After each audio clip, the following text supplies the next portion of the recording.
Hi everyone, and welcome back to PDC TV. We're your hosts, Sarah Lark and Jiuliana Pedinato, and we are the co-presidents of the Triple Threat Club at Perna Dance Center. We know some of you have been longtime Perna members, while some are just joining our great Perna family. But we're very excited to share some information about the staff at the PDC.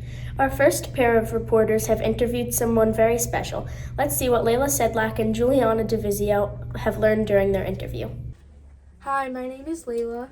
Hi, and my name is Jiuliana DeVizio. And we are here with Miss Hetty. Miss Hetty, can you tell us about yourself?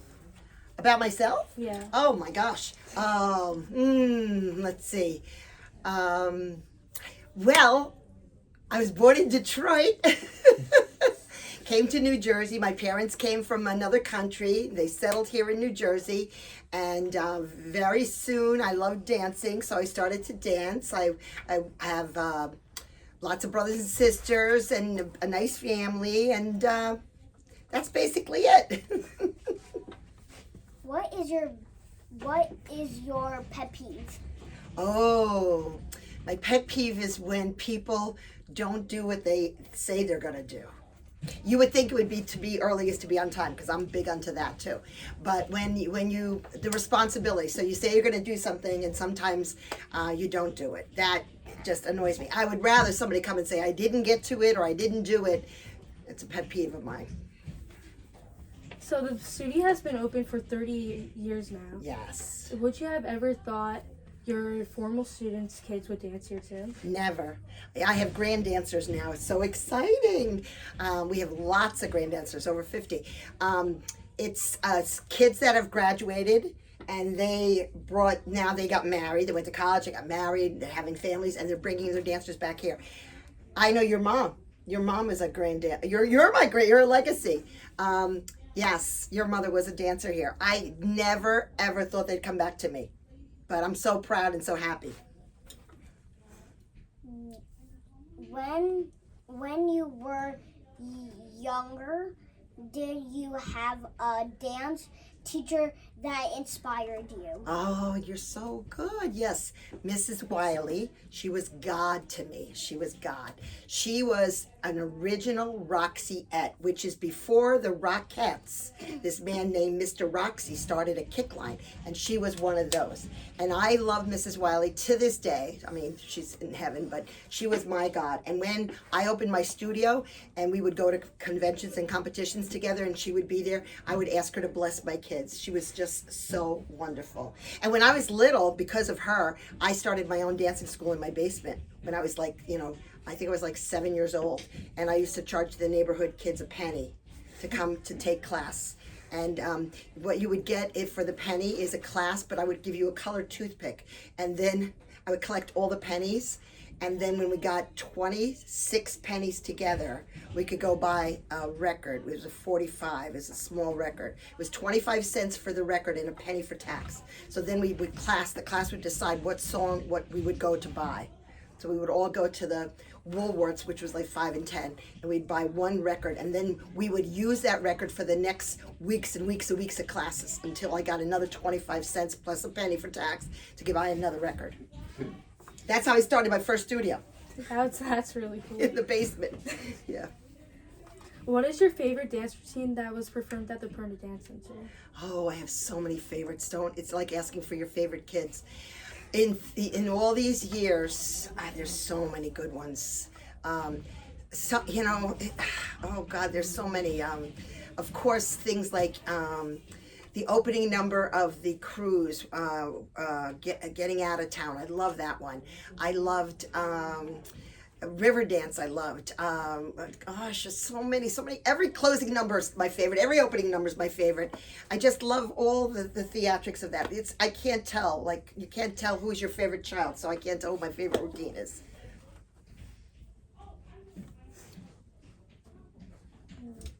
What was a moment at the studio that you made proud?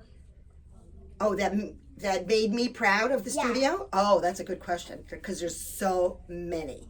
But one I can really, really remember. Oh, there's so many, though. Okay, once we were dancing at the halftime show for the New Year's It was like not the Super Bowl, what is it, the New Year's Bowl games. And so our studio was picked to do stuff on camera, center stage. And we had to rehearse it. It was such a hard rehearsal. We had to rehearse for days and days out in the field. And the directors were up on these big scaffolds, and they were, you know, yelling at the kids to straighten their lines and everything. And they yelled out, "Follow Perna!" And I was like, oh, my girls know what they're doing. I'm very proud. So I was crying then. There's a lot of times. I cry at the Cherry Blossom every year. I cry at the closing of the show every end of the show. I always cry because I'm so proud of everybody, what they did. So there's some big moments, and then there's everyday moments. Hey, I get excited if I go into the classroom and somebody that was really struggling with maybe a dance step, and they come in and they know their step the next week and they really tried hard. That makes me really proud too. It's not always just the big things. Somebody's been working really hard in tap. What is the most chaotic rehearsal moment you have had? Oh my gosh. I don't think we have enough time. What it is, it's organized chaos because there's always something going on. Look at us right now. We're giving out thousands of costumes. We're getting ready for the Cherry Blossom. There's always something going on. So it's chaotic, and if a parent comes in and they see the lobby so busy, and I like that. I like when we're busy because it's the energy and everything that's going on. So I don't call it too much chaotic, except that, you know, that we've got to be like, look at the calendar. We always have to be organized to know what's coming up, what's going in, who's got the responsibility to take care of this, what teacher's doing this. So, you know, it's organized chaos. So there's no real chaos, but if there is, we can't let anybody know. We have to be like a duck. You know what a duck does? It paddles underneath like this, and then everything's cool on top. That's what we are. We're like this. We're the ducks. What is your hidden talent? Oh, I don't have a hidden talent. I wish I would. I'm just all absorbed in the studio. I don't think I have a hidden talent. I think I'm boring like that. It's alright, I don't have one either. You don't either? No. Gosh, neither do I. I mean, I speak Polish. Is that a talent? I guess. Yeah, I mean, that's I a little think so. skill. I have a little skill. So I speak Polish.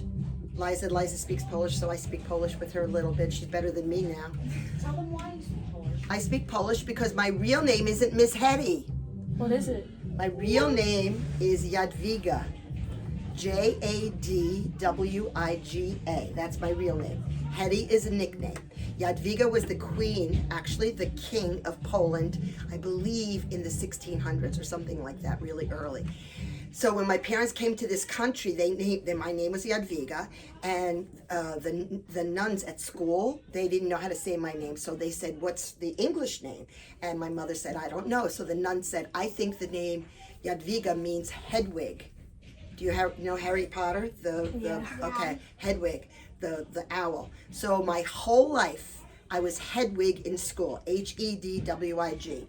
And at home, my family called me a nickname, Yaja. So I didn't even know my real name was Jadwiga for a long time. But anyway, my real name is Jadwiga.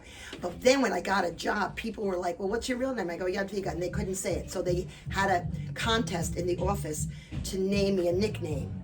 And they named me Hedy, Hedy. But they took bets on it to spell it like Heddi, Hedie, but Hedy stuck. So it's Hedy. But that's not my real name. It's just a nickname.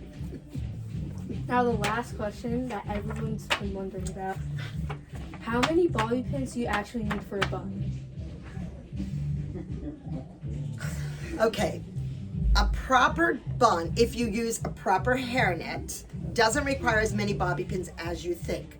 We always start with wrapping the hairnet around, and then north, south, east, west. And then I go in between those. In between north, in between south, in between east, and west. So you can actually do it with 8 or less.